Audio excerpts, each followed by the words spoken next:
नमस्कार दोस्तों। आप सभी का स्वागत है आपके अपने YouTube चैनल मानव जीवन में। दोस्तों, लाइफ में सभी आगे बढ़ना चाहते हैं और लाइफ में आगे बढ़ने के लिए हमें रोज ही कुछ नया सीखना चाहिए और आगे बढ़ना चाहिए। तो चलिए आज की प्रस्तुति शुरू करते हैं। श्री शिवाय नमस्तुभ्यम। हर हर महादेव। दोस्तों, आप सभी लोग जानते हैं कि 6 सितंबर 2024 यानी शुक्रवार को पड़ रही है भाद्रपद मास की हरतालिका तीज, जो बहुत ही खास है। और दोस्तों, ये वो हरतालिका तीज है जो कि भाद्रपद महीने में शुक्रवार को पड़ रही है, तो इस दिन का महत्व और भी अधिक बढ़ जाता है। दोस्तों, इसी दिन किया जाने वाला पंडित जी द्वारा बताया गया एक लाल फूल और एक सफेद फूल वाला उपाय आप लोगों को जरूर करना चाहिए, क्योंकि दोस्तों ये एक ऐसा उपाय है जो कि हर दिन नहीं किया जाता। भाद्रपद महीने में हरतालिका तीज आती है, उसी दिन किया जाता है। अगर आप लोगों ने इस उपाय को नहीं किया है या किसी कारणवश नहीं कर पाए हो, तो इस शुक्रवार हरतालिका तीज के दिन इस उपाय से मत चूकना। दोस्तों देखिए, ये दिन इतना खास होता है, इतना महत्वपूर्ण होता है। देखा गया है कभी कभी बड़े बड़े पूजा पाठ अनुष्ठान से जो मनोकामना पूर्ण नहीं होती है, वह हरतालिका तीज के दिन एक छोटे से उपाय करने से ही आपकी मनोकामना पूर्ण हो जाती है।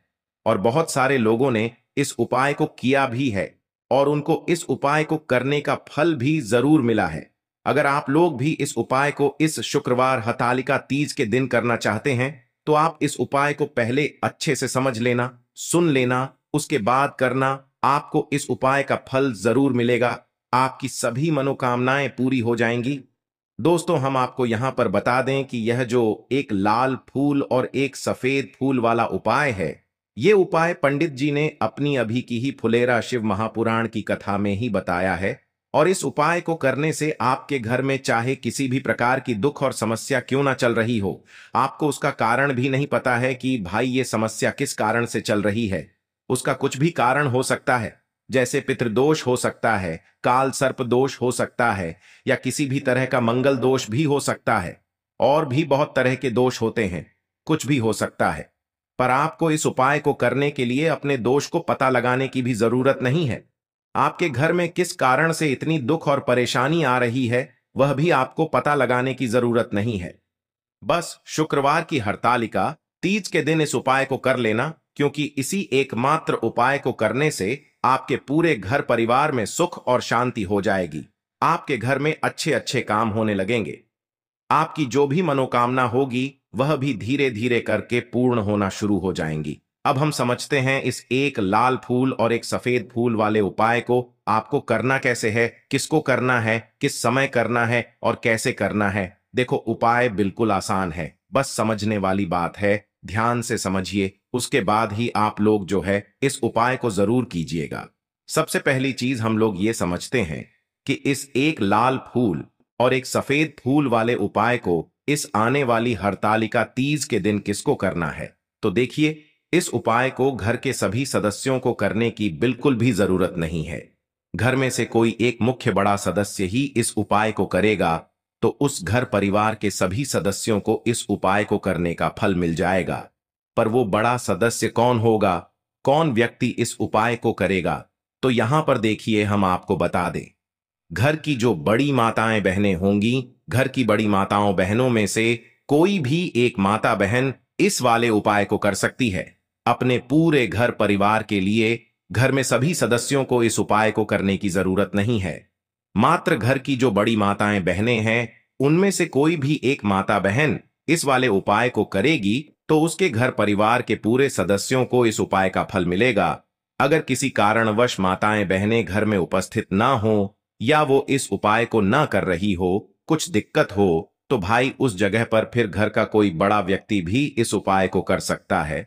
माताओं बहनों के कहने का मतलब ये था कि माताएं बहनें घर की लक्ष्मी होती है। जब घर की लक्ष्मी कोई उपाय करती है तो निश्चित ही भगवान शिव जी बहुत जल्दी प्रसन्न होते हैं और उपाय का फल में बहुत जल्दी और बहुत बड़ा करके भी यहां पर देते हैं। तो आप लोग ये बात समझ गए होंगे। अब हम ये बात समझते हैं इस वाले उपाय को हमें करना किस समय है। एक लाल फूल और एक सफेद फूल वाले उपाय को हमें इस हरतालिका तीज के दिन करना किस समय है। तो देखिए, इस उपाय को करने का जो समय है, सुबह का समय भी है और शाम का समय भी है। अब देखिए, यहां पर हम मुख्य रूप से सुबह का समय नहीं बोलेंगे, क्योंकि देखिए ये जो हरतालिका तीज है और आप सभी लोग जानते हैं इसका प्रदोष काल का मतलब शाम का जो समय होता है ना, इस दिन भगवान शिव जी का सबसे प्रिय दिन होता है। तो आप लोग इसे एक लाल फूल, एक सफेद फूल वाले उपाय को सुबह के समय भी कर सकते हो और शाम के समय प्रदोष काल में भी कर सकते हो। सुबह के समय अगर कर रहे हो तो 10 या फिर 11 बजे तक भी अगर उपाय करोगे तो भी आपको उपाय का फल मिलेगा। वही अगर शाम के समय कर रहे हो तो इस दिन जरूर शाम के समय का ध्यान रखना कि शाम के 6 बजे से लेकर 7 बजे के बीच में अगर आप इस उपाय को कर सकते हो तो बिल्कुल कर लेना, पूरी कोशिश करना। पर अगर किसी कारणवश इस समय के बीच में ना कर पाओ तो रात 8 बजे तक भी अगर आप उपाय को करोगे तो आपको उपाय का फल जरूर मिलेगा। ये बात आपको समझ आ गई कि आप इस उपाय को सुबह और शाम दोनों समय कर सकते हो। मतलब करना आपको एक ही समय है, घर में से किसी एक ही बड़े व्यक्ति को करना है, पर एक ही बार इस उपाय को करना है, दोनों समय नहीं करना है। आपको जो समय अच्छा लगे आप उस समय पर इस वाले उपाय को कर सकते हैं। तो चलिए जानते हैं इन विशेष उपायों के बारे में। लेकिन उससे पहले जो भी मेरे भाई मेरी प्यारी बहनें आज चैनल पर पहली बार आए हैं या मेरी आवाज आज पहली बार सुन रहे हैं, अगर आप भी महादेव के सच्चे भक्त हैं तो वीडियो को लाइक और चैनल को सब्सक्राइब जरूर कर लें और कमेंट बॉक्स में लिखे हर हर महादेव, ओम नमः शिवाय। देखो अब सबसे महत्वपूर्ण बात आती है कि इस उपाय को हमें करना किस लिए है। जैसा कि हमने अभी आपसे बोला कि इस उपाय को करने के बाद आपके जीवन में बहुत सारी खुशियां आएंगी, आपकी मनोकामनाएं पूर्ण होंगी, आपकी धन की समस्या दूर होगी, आपकी पैसों की समस्या दूर होगी। अब देखिए अगर आप लोग सोच रहे हो कि भाई हमें अपना घर बनाना है पर घर बनाने के लिए पैसा नहीं है, हमें गाड़ी लेना है पर गाड़ी लेने के लिए पैसा नहीं है, हमें जमीन लेना है पर जमीन लेने के लिए पैसों की कमी पड़ी डीडीएच रही है। अगर ऐसी ही दिक्कत, परेशानी या किसी भी तरह की धन से जुड़ी हुई समस्या या पैसों से जुड़ी हुई समस्या अगर आपके जीवन में चल रही है तो यह उपाय निश्चित ही आपके जीवन में बहुत सारे फल लाकर दे सकता है।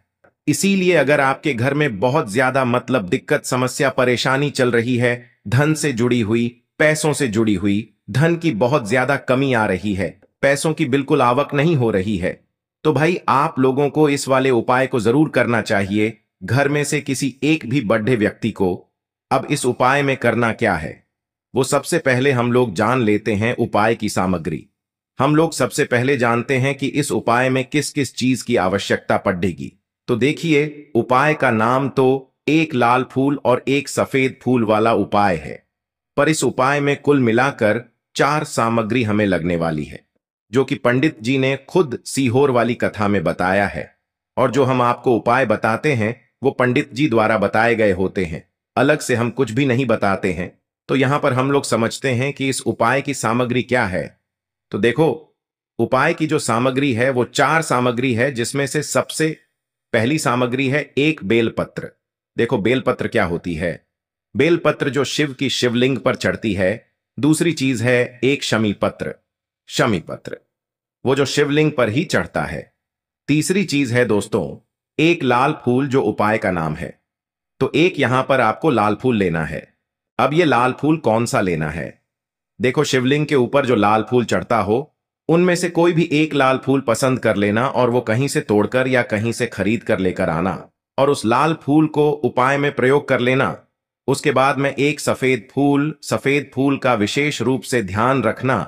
जो सफेद फूल शिवलिंग पर चढ़ता हो सिर्फ वही सफेद फूल लेकर आना, इसके अलावा कुछ मत लेकर आना, लेकिन केतकी का मत लेना।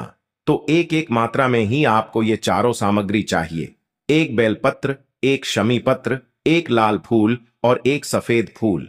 ये चारों सामग्री आप लोग तैयार करके रख ले। प्रदोष काल में या सुबह के समय जब भी आप इस उपाय को कर रहे हैं, जैसे ही आपके उपाय की सामग्री तैयार हो जाती है तो क्या हम सीधा उपाय को करने के लिए इन चारों सामग्री को लेकर उपाय करने के लिए जा सकते हैं? नहीं, तो यहां पर आपको इस बात का ध्यान रखना है कि हम भगवान शिव जी को प्रसन्न करने के लिए तो जा रहे हैं, हम अपनी मनोकामना को पूर्ण करवाने के लिए तो जा रहे हैं, पर हमें यह दर्शाना बिल्कुल भी नहीं है कि हम सिर्फ अपने फायदे के लिए भगवान शिव जी के मंदिर में आए हैं। इसलिए हम इस उपाय को करने के साथ साथ में भगवान शिव जी की पूजन अर्चना के लिए कुछ सामग्री भी जरूर लेकर जाएंगे। जैसे कि सुबह के समय अगर आप उपाय को कर रहे हो, इस एक लाल फूल और एक सफेद फूल वाले उपाय को, तो भाई सुबह के समय आपको एक लोटा जल लेकर जाना है। जो लोग प्रतिदिन शिव जी के मंदिर जाते हैं, पूजन अर्चना करते हैं, जल चढ़ाते हैं, फूल बेलपत्र सब कुछ चढ़ाते हैं, भाई वो अपनी पूजन अर्चना वैसी की वैसी ही करना। बाकी जो सिर्फ उपाय को करने के लिए जा रहा है, जो कुछ भी लेकर नहीं जा रहा है, उसे कम से कम एक लोटा जल अपने घर से जरूर भर कर लेकर जाना। अगर आप उपाय को कर रहे हो, है ना, क्योंकि इस वाले उपाय को आप भगवान शिव जी की पूजन अर्चना करने के बाद ही करना। वहीं अगर बात करें शाम के समय की, अगर कोई व्यक्ति शाम के समय प्रदोष काल में इस वाले उपाय को कर रहा है, तो भाई आपको मात्र एक घी का दीपक तैयार करना है। ये बात हम हमेशा बोलते हैं, शाम के समय प्रदोष काल में कोई कर रहे हो ना, तो दीपक का विशेष महत्व होता है। अमावस्या के दिन का प्रदोष काल में जो भी व्यक्ति दीपक जलाता है ना भगवान शिव जी के मंदिर में, भाई उसके जीवन से सारी दुख और परेशानियां भी दूर होती हैं। तो भाई इस दिन दीपक का विशेष रूप से ध्यान रखना आप लोग। अगर आप इस उपाय को शाम के समय प्रदोष काल में कर रहे हो, है ना, ये जो दीपक आप लोग लोगे, ये आटे का लोगे। जो आटा आप गूंद दोगे उसके अंदर कुछ भी मत डालना, मात्र साधा आटा लगाकर उसे तैयार कर लेना और एक मीडियम साइज का दीपक तैयार कर लेना। वो दीपक ना ज्यादा छोटा हो ना ज्यादा बड्ढा हो, है ना। उसके बाद में दीपक आपका तैयार हो जाए तो इसके अंदर जो बत्ती रखोगे वो गोल बत्ती रखोगे। देखो गोल बत्ती भी दो तरह की होगी, एक बाजार की और एक घर वाली। तो कोशिश करना अपने घर में जो रुई रखी हुई है उस रोई से आप लोग एक गोल बत्ती अपने ही हाथों से बनाओ। उपाय का फल अच्छा मिलता है। भगवान शिव जी जल्दी प्रसन्न होते हैं जब हम किसी भी उपाय को अपने हाथों से परिश्रम करके तैयार करते हैं। तो आपको उस दीपक के अंदर एक गोल बत्ती रख देनी है। इसके अंदर जो चीज आप लोग डालोगे वो डालोगे। शुद्ध देसी गाय का घी, इस बात का विशेष रूप से ध्यान रखना, शुद्ध देसी गाय का घी ही डालना है, तेल वगैरह नहीं। आज के दिन तो मत डालना, क्योंकि भगवान शिव जी का सबसे प्रिय दिन और प्रिय समय पर हम लोग इस वाले उपाय को कर रहे हैं। तो थोड़ा सा शुद्ध देशी गाय का घी इतना डालना कि वो दीपक कुछ समय तक चल सके ना।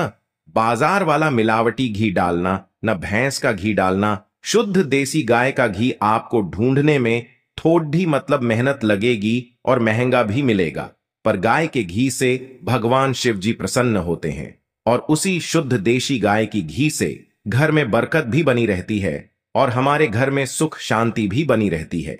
इसलिए इस शुद्ध देशी गाय का घी को अपने घर में हमेशा रखा करो। वो भगवान शिव जी के कार्यों में भी उपयोग में आता है और उपायों में भी हम लोग प्रयोग कर सकते हैं। तो यहां पर आपकी सारी तैयारियां हो चुकी हैं। उपाय को करते समय शुद्धता का विशेष रूप से ध्यान रखिएगा। सुबह कर रहे हो तो भाई सुबह तो आपको स्नान करना ही करना है। बाकी शाम को कर रहे हो तो शाम को मात्र हाथ मुंह धोकर भी आप लोग इस वाले उपाय को कर सकते हो। कोई दिक्कत वाली बात नहीं है भाई।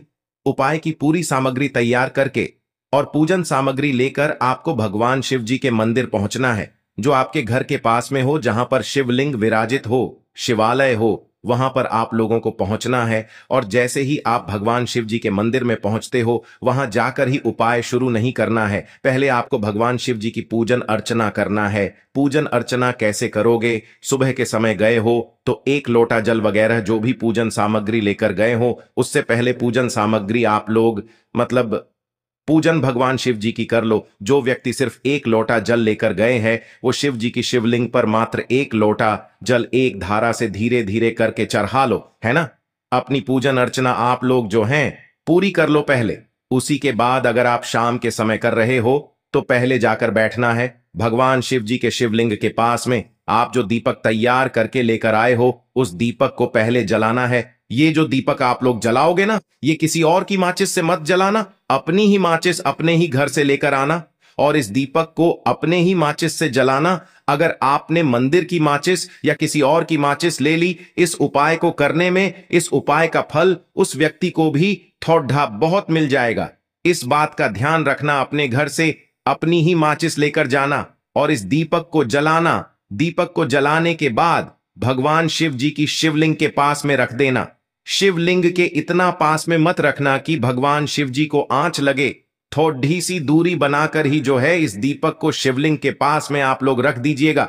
अब जैसे ही आपकी पूजन अर्चना हो जाती है, भगवान शिव जी के शिवलिंग के सामने या आसपास कहीं पर भी बैठ जाइए उपाय को करने के लिए। और उपाय को करने से पहले आप लोग अपनी वह चारों पूजन सामग्री निकाल लीजिए। उपाय की जो सामग्री है वो निकाल लीजिए और भगवान शिव जी के शिवलिंग के ऊपर एक माता अशोक सुंदरी जी का स्थान देख लीजिए। माता अशोक सुंदर जी का जो स्थान होता है वो जलाधारी के ऊपर होता है, जलाधारी के बिल्कुल बीचों बीच में होता है। आप लोगों ने देखा भी होगा शिवलिंग की जलाधारी होती है। जलाधारी के बिल्कुल बीचों बीच का जो स्थान होगा वो माता अशोक सुंदर जी का स्थान होगा, क्योंकि यहीं पर हमें ये जो है उपाय को करना है। सबसे पहली चीज, अब हम उपाय को करना शुरू करते हैं। आप सबसे पहले अपनी एक बेलपत्र उठा लो।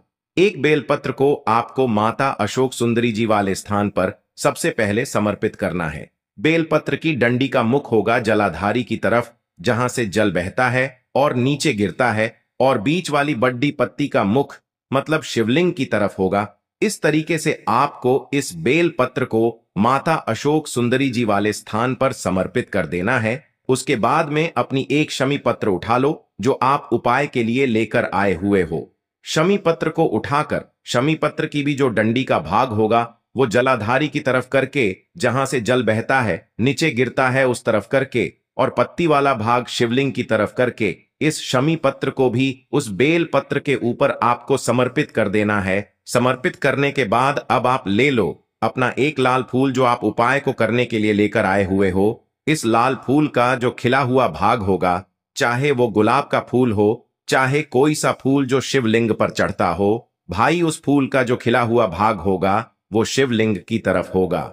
बाकी जो पीछे का भाग होगा फूल का वो जलाधारी की तरफ, जहां से जल बहता है नीचे गिरता है उस तरफ होगा। और आखिरी में आपका जो एक सफेद फूल बचा हुआ है, इस सफेद फूल को भी आपको लेना है और सफेद फूल का जो खिला हुआ भाग होगा वो शिवलिंग की तरफ होगा, जहां पर शिवलिंग रखा हुआ है उस तरफ होगा, और डंडी का भाग जलाधारी के पीछे की तरफ हो जाएगा। मतलब जो जहां से जल बहता है और नीचे गिरता है। जब आप लोग एक बेलपत्र, एक शमी पत्र और एक लाल फूल, एक सफेद फूल चढ़ा रहे हो, तो उस समय आप लोगों को कांता भगवान या कांता चक्र का नाम लेते हुए ही जो है इस उपाय को करना है, और भगवान शिव जी और नारायण जी का स्मरण करते हुए ही इस उपाय को आपको करना है। तो जब भी आप एक बेल पत्र, एक शमी पत्र, एक लाल फूल और एक कमी हो रही है, जो भी दुख और समस्या परेशानी चल रही हो, आपको अपनी वह दुख और परेशानी जो है भगवान शिव जी से उपाय को पूरा करने के बाद वहीं पर पास में बैठकर बोल देना है। हाथ जोड़ के आंखें बंद करके अपनी परेशानी और श्री शिवाय नमस्तुभ्यम का जाप करना है। दोस्तों, आज हमने इस वीडियो में कुछ उपाय बताए हैं जो आपको करने हैं। आज के लिए बस इतना ही इस वीडियो में दी गई जानकारी। अगर आपको अच्छी लगी हो तो प्लीज हमारे चैनल मानव जीवन को सब्सक्राइब करें, लाइक करें, और हमारे वीडियो में अंत तक बने रहने के लिए धन्यवाद।